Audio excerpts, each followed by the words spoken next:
नमस्कार, स्वत्व के डिजिटल प्लेटफॉर्म पर आपका स्वागत है। इस वीडियो में भी हम बिहार के मुख्यमंत्री की किस्सा सुनाएंगे, किस्सा कुर्सी की। बिहार में मुख्यमंत्री के पद का शपथ 41 बार हुआ और लेकिन 22 व्यक्ति मुख्यमंत्री के रूप में शपथ ग्रहण किए। इसमें सर्वाधिक शपथ ग्रहण लेने वाले मुख्यमंत्री नीतीश कुमार 9 बार। इसके बाद श्री बाबू 3 बार मुख्यमंत्री पद का शपथ लेने वाले व्यक्ति हुए। उसी में राबड़ी देवी जी का भी नाम आता है और एक आता है नाम भोला पासवान शास्त्री का। बिहार के मुख्यमंत्री पद को लेकर के जिस प्रकार की राजनीति होती रही है उसका खामियाजा बिहार भुगतता रहा है। बिहार के प्रथम प्रधानमंत्री के रूप में या प्रथम मुख्यमंत्री के रूप में श्री बाबू ने शपथ ग्रहण किया और लगातार 3 बार उन्होंने शपथ ग्रहण लिया और उनके नेतृत्व में बिहार की सरकार लगभग 17 वर्षों तक चलती रही। मतलब श्री बाबू के नेतृत्व में बिहार की जो सरकार थी, उनके मुख्यमंत्रित्व काल में बिहार का विकास और स्थिरता के साथ बिहार का सुशासन व्यवस्था भी चलता रहा। लेकिन श्री बाबू के देहांत के बाद कांग्रेस का यहां शासन तो रहा, लेकिन मुख्यमंत्री के पद पर कोई व्यक्ति 1 साल या 2 साल से ज्यादा या कोई 3 साल तक ही रह पाए। मतलब मुख्यमंत्री के रूप में अस्थायी तो नहीं रहा। उसमें कांग्रेस की आंतरिक राजनीति भी थी और बिहार की राजनीति भी थी। कांग्रेस पार्टी को हटा करके समाजवादी या उस समय भी जो गठबंधन की सरकार बनी उसमें महामाया प्रसाद मुख्यमंत्री बनते हैं, कर्पूरी ठाकुर भी मुख्यमंत्री बनते हैं, रामसुंदर दास जी भी मुख्यमंत्री बने। लेकिन ये सारे जो सरकारें थीं इन मुख्यमंत्रियों के नेतृत्व में वो अल्पकालीन रही, उनकी अकाल मृत्यु होती चली गई। जब सरकार की अकाल मृत्यु हो गई तो ब्यूरोक्रेसी जो था वो अपने तरीके से काम करने लगा। या ऐसा कह सकते हैं कि बिहार सरकार को कोई राजनेता या राजनीतिक दृष्टि से संपन्न व्यक्ति नहीं चला रहा था, बल्कि यहाँ के ब्यूरोक्रेट्स अपने तरीके से बिहार के प्रशासन को, सरकार को चलाते रहे। श्री बाबू के समय में श्री बाबू का अपना व्यक्तित्व था, अपना अनुभव था और अपने वो सामाजिक दृष्टि से संपन्न एक व्यक्ति थे, विधिवेत्ता भी थे। तो उनका प्रभाव यहाँ के प्रशासन पर पड़ता था। अधिकारी उनके सामने नतमस्तक भी होते थे और उनके आदेश को का पालन भी करते थे। और इसीलिए कहा जाता है कि या इसमें तथ्य भी है, फैक्ट्स भी है कि पूरे भारत के अंदर में जो सुशासित प्रदेश था उसमें बिहार नंबर 1 पर था। लेकिन कांग्रेस पार्टी जब इंदिरा गांधी की सरकार बनी, इंदिरा गांधी कांग्रेस की सर्वेसर्वा बन गई, तो वह किसी भी छत्र मतलब राज्य के नेतृत्व को बहुत सशक्त होने देना नहीं चाहती थी, क्योंकि वो सशंकित रहती थी कि यदि किसी राज्य का कोई नेतृत्व उभर करके आएगा और पूरे भारत के स्तर पर उसकी छवि बनती है, क्षमता उसके बढ़ता है, तो वो इंदिरा गांधी को विस्थापित कर सकते हैं। और यही कारण है कि कहा जाता था कि आज कोई व्यक्ति बिहार का मुख्यमंत्री बन गया और उसे पता नहीं होता था कि वो दूसरे दिन मुख्यमंत्री बनेगा कि नहीं। आला कमान उसी दौर में एक शब्द राजनीतिक क्षेत्र में आया, प्रभाव में बल्कि गढ़ा गया। आला कमान जो चाहता था वो हो जाता था। तो इस प्रकार की राजनीति में कोई एक व्यक्ति जो चुने हुए किसी नेता को, किसी पार्टी के नेता को, मुख्यमंत्री को हटाने की जो परंपरा बनी, उसके कारण बिहार की व्यवस्था गड़बड़ाती चली गई। 74 के आंदोलन से उपजे हुए 74 के आंदोलन के बाद 1977 में जब चुनाव होता है तो कर्पूरी ठाकुर, रामसुंदर दास जैसे समाजवादी पृष्ठभूमि वाले नेताओं को मुख्यमंत्री बनने का अवसर मिलता है।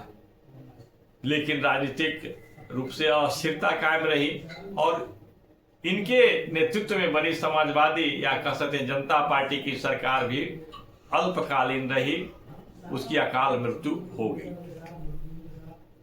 राजीव गांधी के बाद में राजीव गांधी का जब पराभव होता है, जब कांग्रेस पार्टी केंद्र में से च्युत होती है, तो राज्य में भी कांग्रेस पार्टी हारती है। इसके बाद जब चुनाव होता है तो लालू प्रसाद यादव मुख्यमंत्री बनते हैं और ये पहले मुख्यमंत्री बनते हैं कांग्रेस के समय में, कांग्रेस के पराभव के बाद, जो 5 वर्षों का अपना कार्यकाल पूरा करते हैं।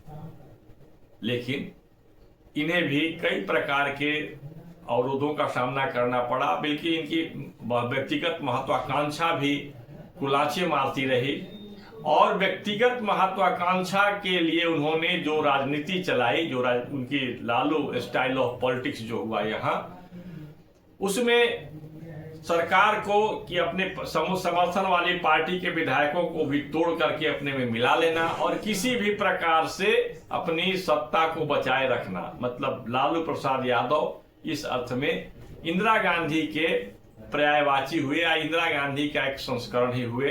इंदिरा गांधी का स्टाइल था कि एंड जस्टिफाई द मीन्स, हमें किसी भी सूरत में सत्ता में बने रहना है, अपने पद पर कायम रहना है।